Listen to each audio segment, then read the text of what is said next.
Anak yang terkasih, pada pagi hari ini sangat cerah seperti biasanya.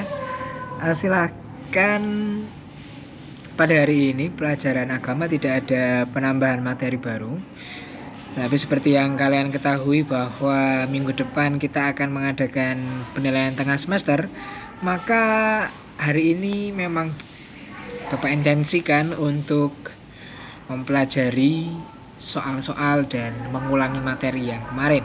Maka kita akan membahas beberapa soal ulangan yang mungkin sulit dan beberapa yang sudah Bapak koreksi itu banyak salahnya, begitu ya.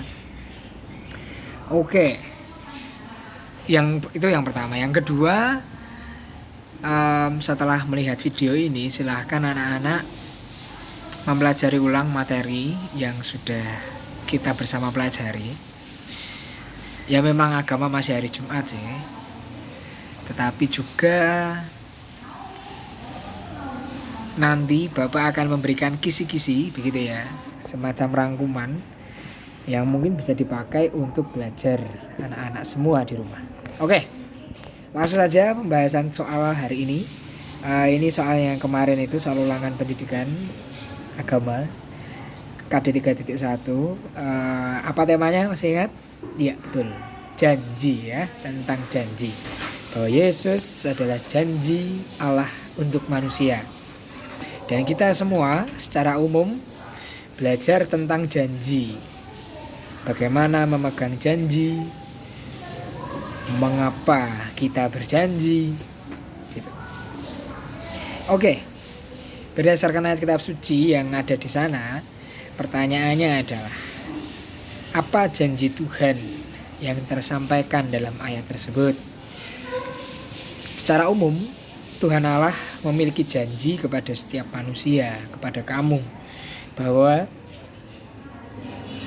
walaupun manusia berdosa, Ia akan menyelamatkannya. Allah berjanji akan menebus dosa manusia dalam diri Yesus. Bagaimana dengan kita? Tuhan Allah berjanji bahwa tidak semua hidup kita akan mudah, tetapi Ia berjanji memberi kekuatan.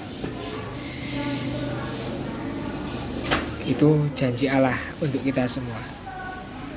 Oke. Soal nomor 2, mengapa Allah sebagai pencipta mau-maunya berjanji kepada manusia yang telah berdosa? Oke, anak-anak yang terkasih, soal nomor 2 ini tentu kita tahu jawabannya.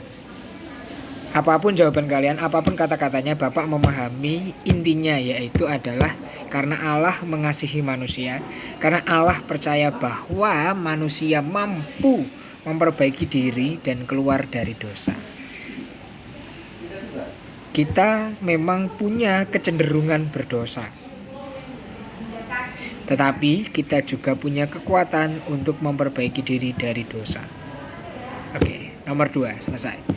Nomor 3, apabila kita telah membuat sebuah janji, sikap apa yang harusnya kita miliki?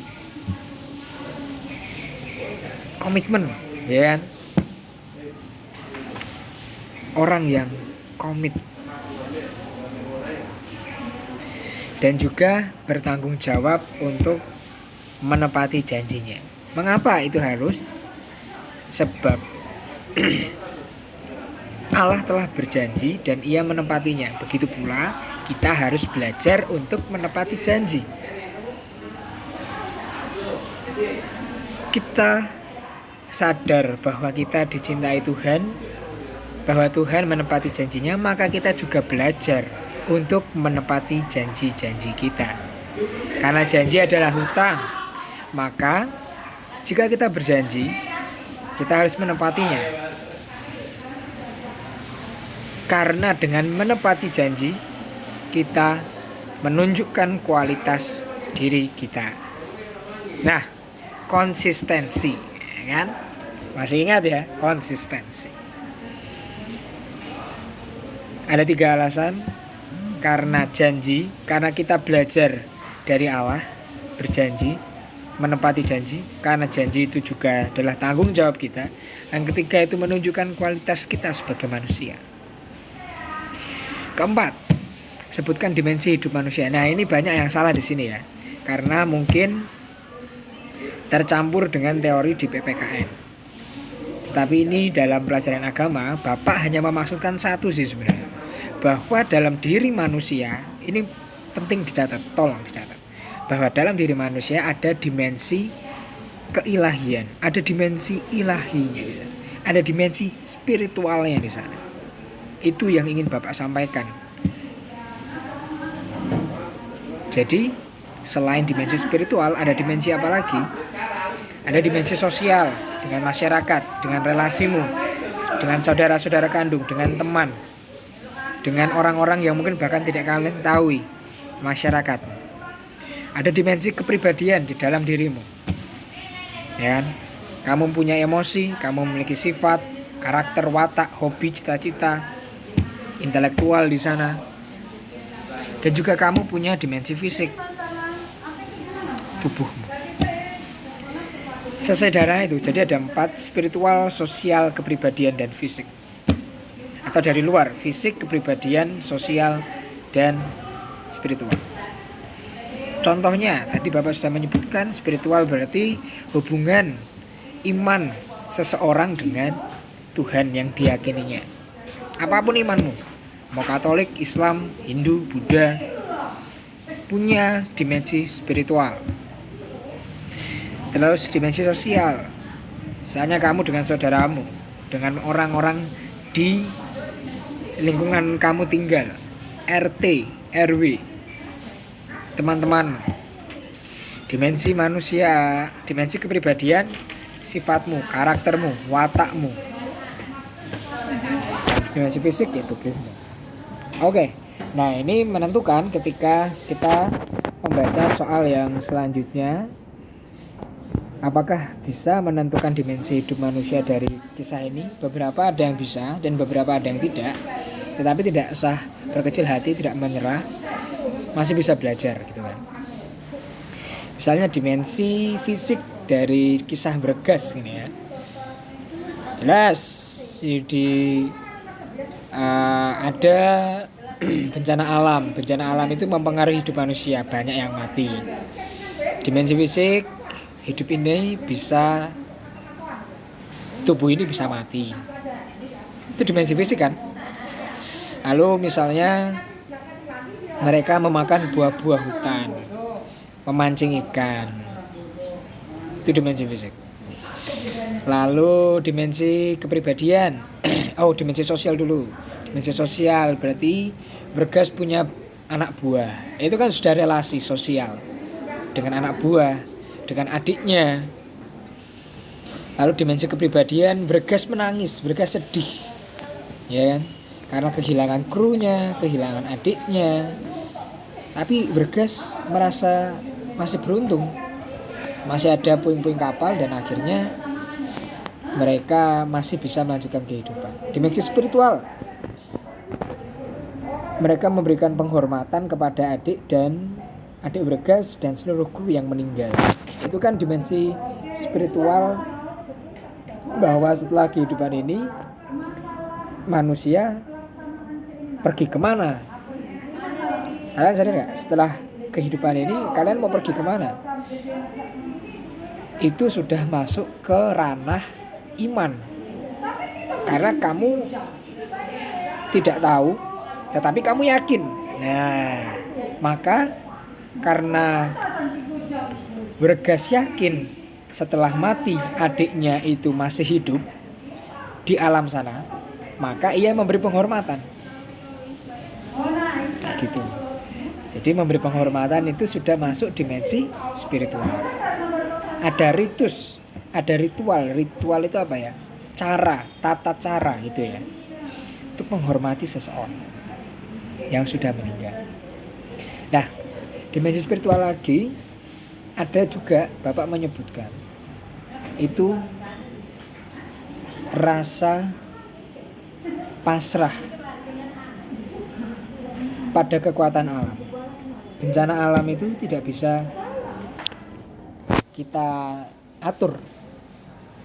Dan dari bencana alam itu, dari peristiwa alam, manusia yang pertama, manusia purba itu mulai menyusun kepercayaannya bahwa ternyata ada sesuatu kekuatan yang lebih besar daripada manusia yang bisa membunuh manusia, yang bisa memberi kehidupan kepada manusia.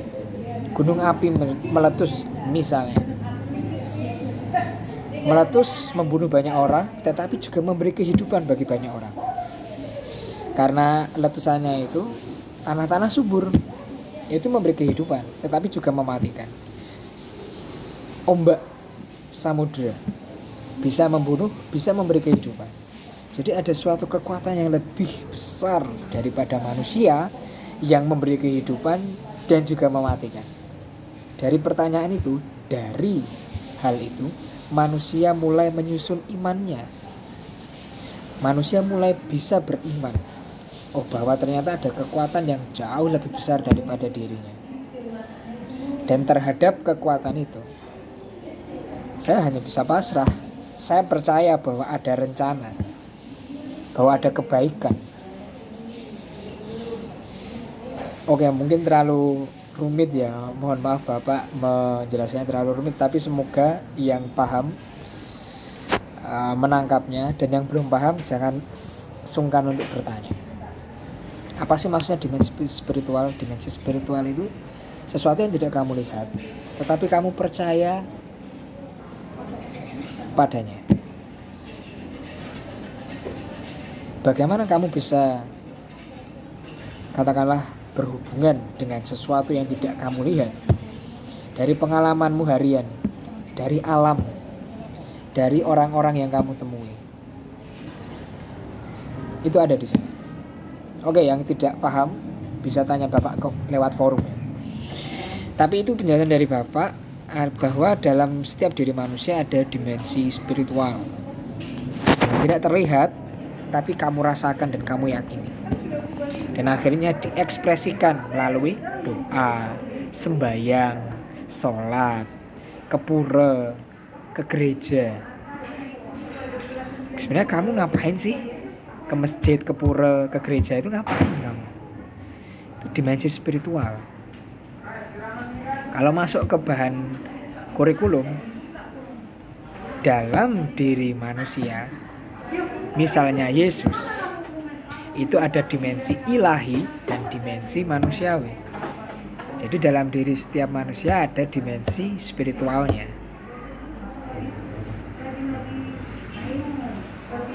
Dan itu, dimensi spiritual itulah yang bisa menjaga kelangsungan hidup manusia. Oke, cukup sekian pembahasan dari Bapak. Sudah cukup lama, mohon maaf. Sebenarnya Bapak juga ingin membahas yang ulangan kedua, tetapi cukuplah nanti Bapak jawab lewat kisi-kisi. Jadi silakan membaca kisi-kisinya. Selamat belajar anak-anak, mempersiapkan untuk penilaian tengah semester. Ingat, non scholae sed vitae discimus. Artinya kita tidak belajar hanya untuk mendapat nilai di sekolah, tapi kita belajar untuk kehidupan. Maka jangan sungkan untuk mempelajari atau ikut pelajaran Bapak, karena memang inspirasinya dari agama Katolik, tetapi kita belajar tentang kehidupan. Selamat pagi, selamat berakhir pekan.